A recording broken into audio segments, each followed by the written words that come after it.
Oke, shalom teman-teman, bersama saya Fergiawan Abdi Nugroho. Untuk pertama kalinya kita akan mencoba untuk belajar bagaimana dasar Yunani sederhana dalam bahasa Yunani. Nah, untuk sebelum kita masuk, kita akan mengetahui terlebih dahulu beberapa poin yang akan kita capai dalam materi ini. Nah, yang pertama ada alfabet Yunani, di mana dalam alfabet ini kita akan mengetahui bentuk-bentuk alfabet tersebut. Lalu ada present aktif indikatif, parsing PAI, dan juga second declension, dan pada bagian terakhir kita akan mencoba untuk melakukan parsing nomina dan parsing kalimat. Nah, pada bagian pertama ini kita akan masuk dalam alfabet Yunani terlebih dahulu, bagaimana bentuknya. Nah, yang pertama ada bentuknya, ada nama dan bentuk kapital dan juga kecilnya. Ada alfa yang disitu ditransliterasikan dengan A, beta, gamma, delta, epsilon, zeta, dan seterusnya. Dan ada banyak lagi yang mungkin teman-teman bisa di pause di bagian ini agar kita bisa belajar bersama. Nah, setelah kita masuk ke dalam alfabet dan kita mengerti transliterasi dan fungsi-fungsi tersebut, kita masuk ke dalam present aktif indikatif. Namun sebelum masuk ke present aktif indikatif, kita harus mengetahui ada berbagai elemen di dalamnya. Nah, salah satunya adalah tenses, di mana tenses ini merupakan elemen kata kerja yang menunjukkan hubungan dengan kegiatan. Dan terdapat dua unsur dalam tenses. Ada time of action, ada past, present, dan future. Nah, yang akan kita pakai adalah present. Lalu kind of action, ada progressive, underfine, dan perfected. Lalu setelahnya kita masuk ke dalam bagian voice. Nah, voice adalah elemen verbal yang menunjukkan hubungan subjek dengan kegiatan. Nah, terdapat tiga bagian, yaitu aktif, pasif, dan middle. Aktif merupakan subjek yang melakukan kegiatan. Pasif, subjek dikenai kegiatan, sedangkan middle yang jarang sekali kita temui adalah subjek melakukan kegiatan untuk diri sendiri. Itulah tiga bagian tersebut. Nah, bagian selanjutnya adalah mood, di mana elemen verbal yang menunjukkan hubungan kegiatan dengan realita. Nah, kegiatan yang sungguh-sungguh terjadi adalah indikatif, sedangkan kegiatan yang bersifat potensial atau mungkin terjadi adalah non-indikatif. Lalu selanjutnya adalah person, di mana subjek yang sedang berbicara disebut sebagai orang pertama, subjek yang diajak berbicara adalah orang kedua, dan subjek yang sedang dibicarakan adalah orang yang ketiga. Lalu kita masuk ke dalam fungsi PAI. Nah, fungsi PAI atau present aktif indikatif ini yang pertama adalah present, menunjukkan kegiatan yang sedang berlangsung. Lalu ada aktif, menunjukkan subjek yang melakukan kegiatan, dan juga indikatif, menunjukkan realitas sebuah kegiatan. Itulah yang harus kita ketahui dari fungsi PAI atau present aktif indikatif. Nah, lalu setelah kita mengetahui apa fungsi-fungsi dari PAI ini, kita akan masuk ke dalam bagian number, di mana number yang pertama adalah singular atau tunggal. Nah, dalam number singular ini ada I am, you are, he, she, dan it. Dan di bagian contoh ini, I am di dalam bahasa Yunani adalah O. Nah, dalam penggunaannya dalam bahasa Yunani ini, baik itu O, is, atau a diselipkan di belakang kata. Nah, you are ini adalah is, dan he, she, it dalam bahasa Yunani merupakan a. Nah, untuk number selanjutnya adalah plural atau jamak. Nah, we are di situ adalah omen, you are adalah it, dan they are itu adalah ausi atau ausin. Nah, penggunaannya ini masih sama, di mana omen, it, atau ausi ini disisipkan dalam akhir bagian kata. Nah, setelah kita mengetahui number plural dan singular, kita akan masuk ke dalam parsing PAI, di mana yang pertama diberi contoh adalah dari singular.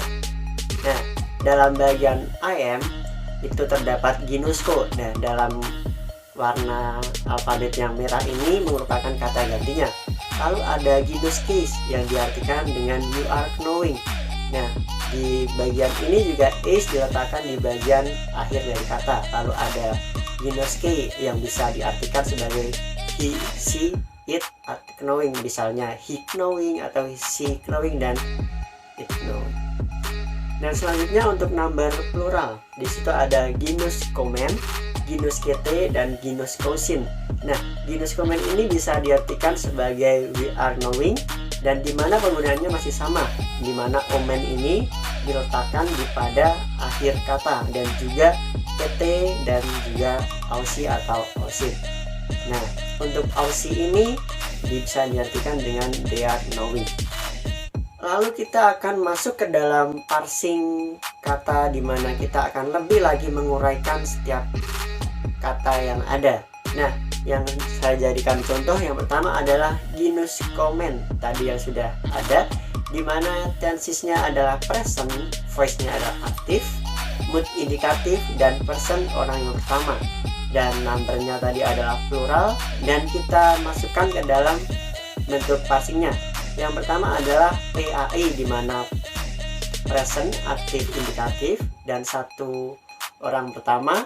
Lalu PL ada plural dari kata ginosko yang diterjemahkan adalah we are knowing. Dan contoh yang kedua ada ginoskes, dimana tensesnya masih sama, present, aktif, dan indikatif. Nah, di bagian personnya ini orang kedua dan numbernya adalah singular. Lalu kita masukkan masih sama seperti tadi, PAI atau present, aktif, indikatif, lalu dua orang kedua dan juga singular dari kata ginosko. Nah, terjemahannya adalah you are knowing. Nah, setelah kita mengetahui cara kita memparsing kata PAI, present, active, indikatif, kita masuk ke bagian second declension. Nah, pada bagian second declension ini merupakan setiap kata benda atau nouns dalam bahasa Yunani terdiri dari case, gender, dan juga number. Nah, case ini fungsi kata benda di dalam kalimat. Lalu untuk gender terdiri dari feminim, maskulin, dan juga neuter. Dan number masih sama seperti yang tadi, ada singular dan juga plural. Nah, apa itu second declension? Nah, kata benda yang dikelompokkan menjadi 3 bagian yang disebut dengan deklensi. Jadi dalam bahasa Yunani terdapat 3 kelompok kata benda. Yang membedakan adalah bagian akhir dari setiap kata tersebut. Nah, terdapat deklensi 1, 2, dan 3. Lalu kenapa kita mempelajari deklensi 2 terlebih dahulu? Karena deklensi kedua merupakan deklensi yang paling mudah untuk dipelajari. Lalu dalam deklensi 2 terdapat juga 2 gender, di mana ada neuter dan juga maskulin. Nah, kita masuk kepada second declension ending maskulin. Nah, dalam maskulin ini terdapat beberapa case, di mana case pertama adalah normatif. Di dalam singular terdapat os dan plural terdapat oi. Nah, transliterasinya bisa ditransliterasikan sebagai atau juga the yang memiliki fungsi dasar sebagai subjek. Lalu untuk genitif dan ablatif ini memiliki bentuk yang sama dalam singular maupun plural, di mana untuk singular adalah o dan plural adalah on. Nah, transliterasinya ini yang berbeda, di mana genitif diartikan sebagai of yang berfungsi sebagai deskripsi, dan juga ablatif yang ditransliterasikan menjadi from dan berfungsi sebagai separasi. Nah, lalu ada datif, lokatif, dan instrumental. Sama seperti yang tadi, ketiga ini memiliki bentuk Yunani yang sama, baik itu singular maupun plural, di mana terletak dalam singular itu adalah o dan juga plural adalah ois.